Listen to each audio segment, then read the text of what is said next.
الحمد لله نحمده ونستعينه ونستغفره ونعوذ بالله من شرور أنفسنا ومن سيئات أعمالنا من يهده الله فلا مضل له ومن يضلله فلا هادي له ونشهد أن لا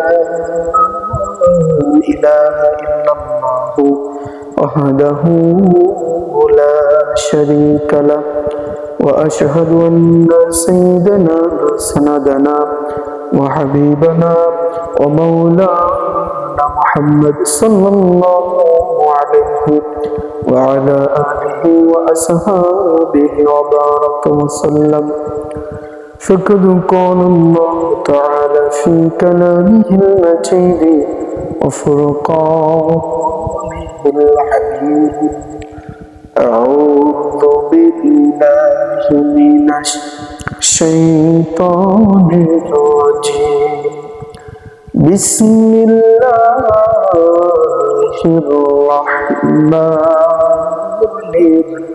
الرحيم আলহামদুলিল্লাহ,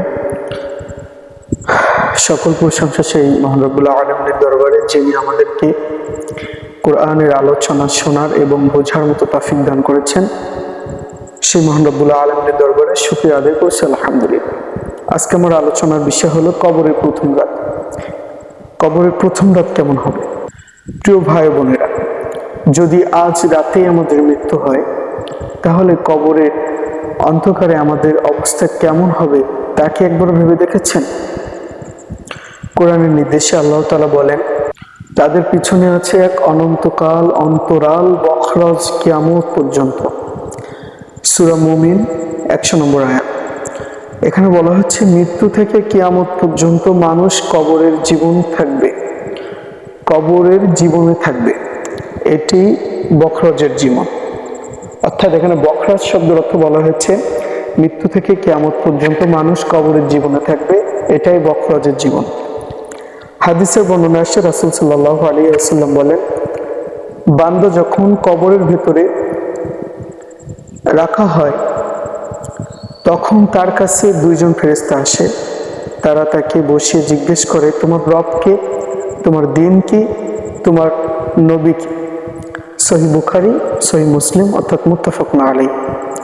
তখন যদি সঠিক উত্তর দিতে পারে তবে কবর প্রশস্ত হয়, জান্নাতের জানালা দরজা খুলে যায়। আর যদি না পারে তবে কবর সংকুচিত হয়, আযাব শুরু হয়। আমি কিন্তু সরাসরি হাদিস থেকে বলছি, এখানে আমার সামনে হাদিস রাখা আছে, সেখান থেকে আমি ডাইরেক্ট বর্ণনা বলছি।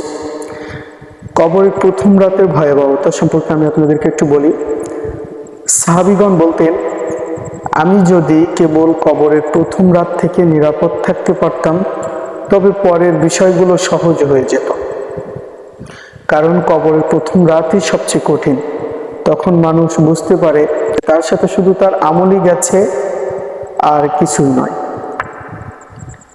একটি হাদিসের শিক্ষা, রাসূল সাল্লাল্লাহু আলাইহি ওয়াসাল্লাম বলেন, কবর হলো আখিরাতের প্রথম ধাপ। যদি কেউ এতে সফল হয় তবে তার পরের ধাপগুলো সহজ হবে, আর যদি ব্যর্থ হয় তার পরের ধাপগুলো আরো কঠিন হবে।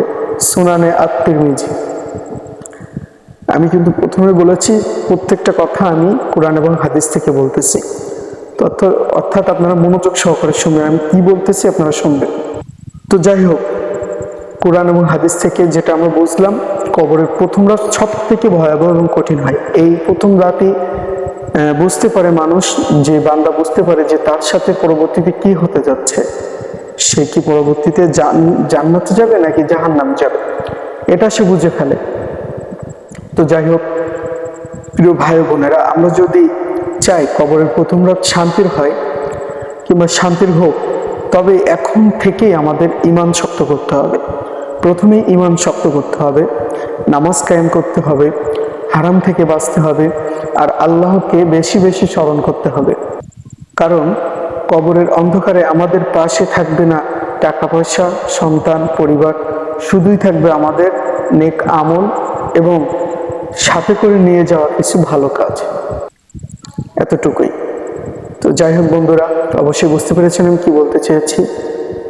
আশা করি সকলেই আজকের এই বিষয় থেকে একটি বিশেষ শিক্ষা গ্রহণ করবেন এবং এখন থেকেই কবরের জন্য প্রস্তুতি গ্রহণ করবেন। আখির দাওয়ানা আলহামদুলিল্লাহি রাব্বিল আলামিন। আসসালামু আলাইকুম রহমতুল্লাহ।